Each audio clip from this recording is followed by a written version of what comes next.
मैं आपसे बहुत प्रेम करता हूं। अरे सबसे ज्यादा प्रेम हम आपसे करते हैं। तो माता ने कहा अगर मुझसे इतना प्रेम करते हैं तो ये अमर कथा क्या है। महादेव जी ने कहा इसके बारे में किसने बता दिया। नेत्र बंद करते हैं तो पूरा दृश्य सामने आता है। नारद जी आए थे। महादेव जी कहते ये ब्राह्मण देवता आते और अपना कुछ ना कुछ काम कर जाते। महादेव जी ने कहा अब तक नहीं सुनाई तो अब सुना देंगे। माता ने कहा वो तो सुनानी ही पड़ेगी, पर अब तक क्यों नहीं सुनाई। महादेव जी कहते मैं आपको सुना देता, लेकिन आप महिलाओं में एक बहुत बुरी आदत होती है। कौन सी आदत। महादेव जी कह रहे मैं नहीं कह रही, मैं खुद महिलाओं में क्यों कहूंगी महाराज। पर महादेव जी कहते हैं कि आप महिलाओं में एक बहुत बुरी आदत होती है। माता ने कहा कौन सी आदत। बोले आप कोई बात छिपा कर नहीं रख सकती। जहां चार महिलाएं मिली नहीं कि वहां सारी बातें बाहर।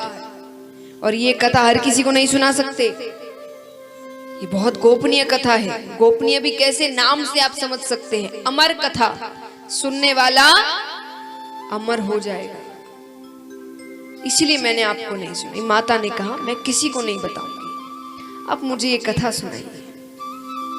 ठीक है। महादेव जी कहते फिर आंख बंद करिए। आंख बंद करते ही फिर महादेव जी सीधा कैलाश पर्वत की ऊंची शिला पर जाकर बैठ जाते हैं। अब कथा आरंभ करने से पहले महादेव जी ने पहली ताली बजाई। एक ताली सिर्फ पहली ताली बजाई। ताली बजाते ही जितने जीव जंतु थे कैलाश पर्वत पर, वो सभी कैलाश पर्वत छोड़कर जाने लगे। ताली का बहुत महत्व है। आप किसी भी कथा सत्संग इत्यादि में जाते हैं तो आपको ताली बजाने को बहुत कहा जाता है। कई बार लोग झुंझला उठते हैं, इतना क्या बार बार ताली बजाओ, ताली बजाओ। बजा रहे हैं ना, तो क्रोधित नहीं होना। क्यों? क्योंकि ताली बजाने का महत्व है। हम सिर्फ आनंद के लिए कि भाई ताली की आवाज आ रही है अच्छा लगता है, उसके लिए नहीं कहते। ताली का महत्व है। क्या महत्व है? अब स्वास्थ्य के लिए क्या महत्व है ये तो आपको श्री रामदेव बाबा बताते ही रहते हैं। स्वास्थ्य के लिए कितनी अच्छी है ताली, ताली बजाना चाहिए। बाकी महत्व है कि जब जीव भगवान से मिलन करने जाता है, आप कथा यानी कथा सत्संग यानी मिलन है तो भगवान से। अब विचार करिए, आप सब इतनी देर यहाँ बैठे हैं, 3-4 दिन, कई बार 4 घंटे हो जाते हैं, लेकिन सब अपने फोन को छोड़कर बैठे है कि नहीं। मुझे शायद इक्के दुक्के ही है जो कभी कभी फोन का इस्तेमाल कर रहे हैं, वरना सब फोन छोड़कर बैठे इतनी देर। वरना कोई बाहर फोन छोड़े ना, चाहे वो मैसेज हो कि इधर उधर ऐसे ही करना हो या कॉल करना हो, कंटिन्यू लगा रहता है ना सभी का। लेकिन कथा में ऐसा नहीं होता। आप ध्यान से कथा सुन रहे हैं, बातें इतनी कम हो रही है, वही इक्के दुक्के जैसा मैंने कहा, बाकी कोई बातें भी नहीं कर रहा, सब एकदम ध्यान से कथा सुन रहे हैं। तो इसका अर्थ क्या है कि आप पूरी तरीके से भगवान में लगे हुए हैं, क्योंकि भगवान की बात सुन रहे हैं, भजन सुन रहे हैं। तो जब भगवान से मिलन करने जीव जाता है कथा या सत्संग में, तो कई मोह माया रूपी जीव जंतु बीच में आ धमकते हैं उस मिलन को रोकने के लिए कि ये ना हो पाए। जैसे तो उससे ताली आपको बचाती है, तो रोक नहीं लगने देती, भगवान से आपको मिलाती है। कैसे? पहली चीज अहंकार। आपने कई बार देखा होगा, कई जो बहुत बड़े बड़े व्यक्ति, धनवान व्यक्ति है, ऊंचे पद पर है, अगर कथा में आते ताली नहीं बजाते ज्यादा, चुपचाप बैठे। उनके ही घर में उनके अपने पोते पोती को हंसाने के लिए, उसको आनंद में उन्हें जोर जोर से ताली बजाते हुए शर्म नहीं आती कि वो बच्चा हंस दे। लेकिन कीर्तन में आके, कथा में आके ताली बजाने में बड़ी शर्म आती है। और अगर कोई कह दे कि भाई थोड़ी ताली तो चलिए शर्मा शर्मी में ही बजा लेते, लेकिन कैसे?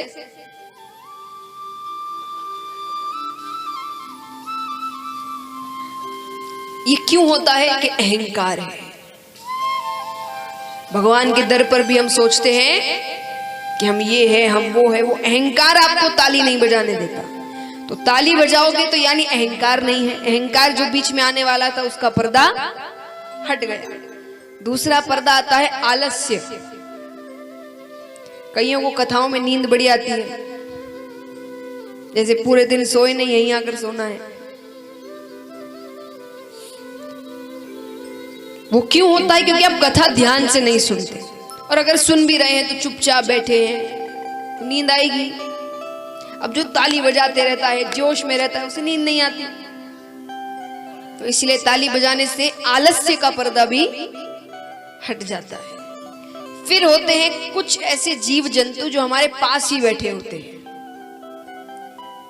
जो खुद तो कथा सुनते नहीं, दूसरों को भी सुनने नहीं देते। हर थोड़ी देर में सुपारी लोगे,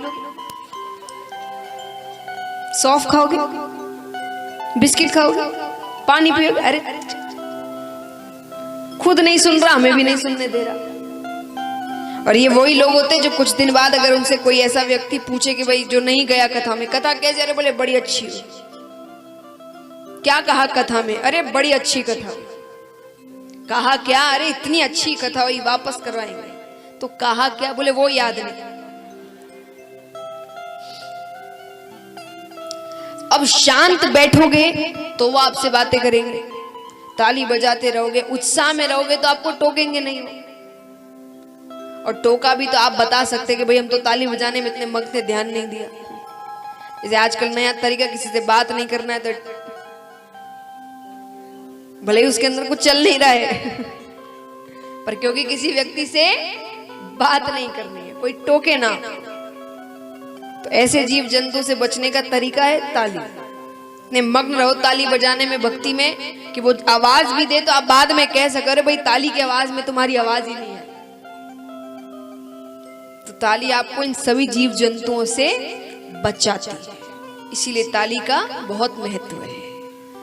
और ये सब अगर नहीं रहेंगे तो आप आसानी से भगवान से आपका मिलन हो जाएगा।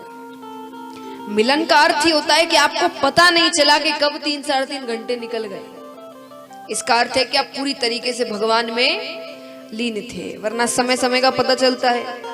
ऑफिस काम में तो ऐसा नहीं होता, वहां तो कुछ देर के लिए ऐसा लगता है कि 1 घंटे अगर देखो तो 2-3 मिनट ही गुजरे होते हैं।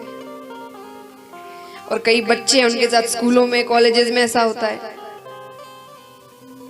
लेकिन कथा में अगर आप भगवान में लीन हैं तो कब घंटे निकल जाते हैं आपको पता नहीं चलता। तो महाराज इसीलिए पहली ताली बजाई। दूसरी ताली बजाते हैं महादेव जी। तो महादेव जी का त्रिशूल कैलाश पर्वत की 3 बार परिक्रमा करता है कि कोई छिपकर तो नहीं बैठा। अमर कथा है, सुन ले तो अमर हो जाएगा, हर किसी को नहीं सुनाना है।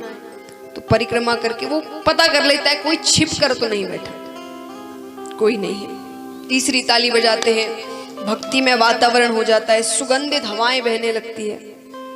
अब महादेव जी कहते हैं कि मैं कथा आरंभ करने जा रहा हूं, पर मैं आपसे 2 बातें कहूंगा। कौन सी बातें? पहली बात तो इस कथा में, खास करके इसी कथा में, श्रीमद् भागवत कथा में, अमर कथा यानी श्रीमद् भागवत कथा, उसको पहले अमर कथा कहते थे। क्यों? क्योंकि उस समय कथा सुनने का अर्थ होता था हर बात को अपने जीवन में उतारना है। आज के जैसे कथा सुने, खड़े हुए, कपड़े झाड़े, चले गए। पहले जो भी सुनते थे उसकी हर अच्छी बात अपने जीवन में उतारते थे। तो इस सारी बातें उतारने के बाद कल्याण होना ही है आपका, इसीलिए पहले इसे नाम अमर कथा दिया गया था। तो अमर कथा है। तो महादेव जी कहते कि निद्रा रानी भक्त की परीक्षा लेने आती है। अगर आप कथा ध्यान से सुनेंगे तब तो वो चली जाएगी, और इतना सा भी ध्यान इधर उधर हुआ तो वो आपको अपनी गोद में ले लेगी। निद्रा रानी यानी नींद। तो आप ध्यान से सुनिएगा। महादेव पार्वती जी ने कहा ठीक है, लेकिन फिर भी सेफ्टी के लिए महादेव जी ने कहा बीच बीच में हो सकता है मैं ही कथा कहते कहते नेत्र बंद कर लूं, और बंद मानी मैं सो ना जाऊं, पर मैं भक्ति में लीन हो जाऊं, कथा कहते कहते नेत्र बंद कर कर कथा कहूं, तो मुझे दिखेगा नहीं कि आप सो रहे हैं कि नहीं। उठा मैं नेत्र खोल कर रखूं तो मैं ही आपको जगा दूं। तो आप बीच बीच में स्वामी स्वामी स्वामी कहते रहिएगा। हुंकारा भरते ना, खास करके महिलाएं जानती होंगी, आप व्रत इत्यादि करते हैं जब, तो कोई कहानियां सुनाता है आपको, तो आप करते रहते बीच में। ये महादेव जी ने ही इसकी शुरुआत की है कि पता रहे सामने वाला सो तो नहीं रहा। तो महादेव जी ने कहा कि बीच बीच में स्वामी कहते रहिएगा, मुझे आवाज आती रहेगी तो मैं कथा कहता रहूंगा, फिर सीधा अंत में ही रुकूंगा मैं। माता ने कहा ठीक है। कथा आरंभ होती है। आरंभ होते ही कल्पतरु वृक्ष के नीचे बैठे थे महादेव जी, उस पर एक सूवे का अंडा पड़ा हुआ था। सूवा यानी तोता, उसका अंडा पड़ा हुआ था, वो उसी समय फूट जाता है, उसमें से एक शूक बालक निकलता है। अब वो भी बैठे बैठे कथा सुन रहा है चुपचाप।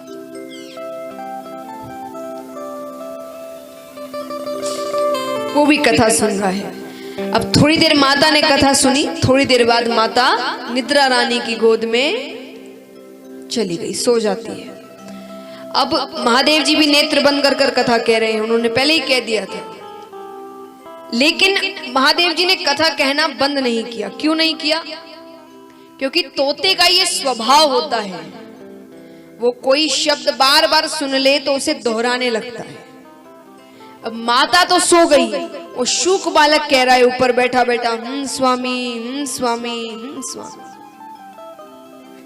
अब भक्ति की चरम सीमा क्या है कि महादेव जी को पार्वती जी की आवाज, शूक बालक की आवाज पार्वती जी की आवाज लग रही है। वो इतने लीन है भक्ति में, बस उनके कान में आवाज पड़नी चाहिए, किसकी पड़ रही है उसका ध्यान नहीं है। अंत में, कथा के अंत में कुछ प्रसंगवश वो नेत्र खोलते हैं कि आपने क्या सीखा इससे। देवी तो नींद में, महादेव जी उठाते हैं।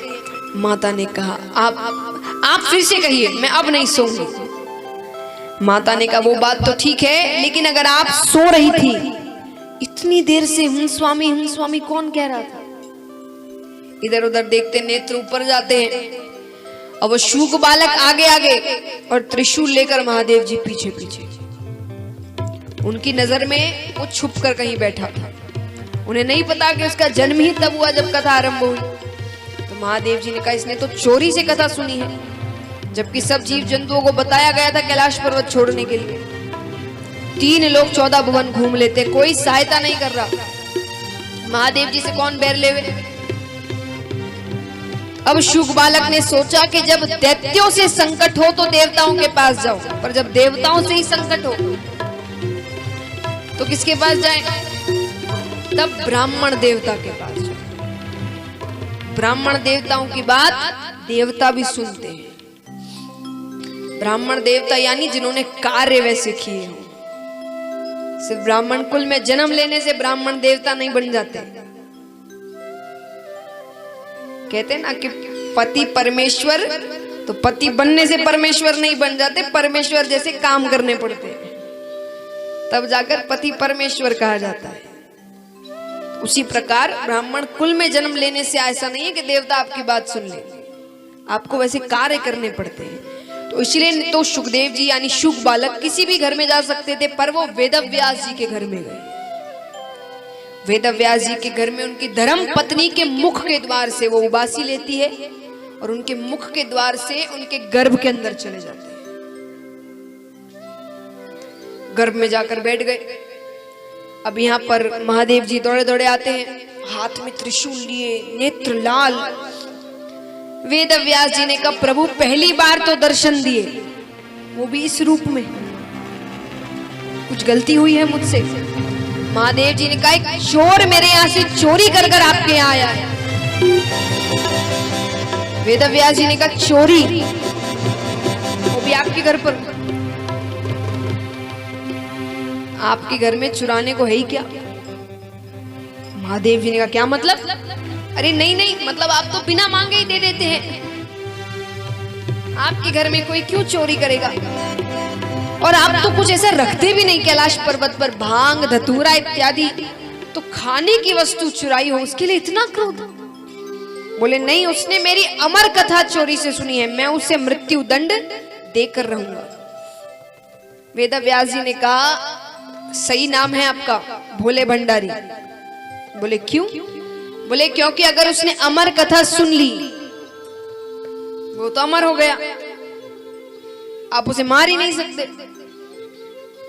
और मान लीजिए आप महाकाल है, सर्वशक्तिमान है, आप उसे मार दे तो अमर कथा झूठी हो गई। क्रोध में भगवान की भी सोचने समझने की शक्ति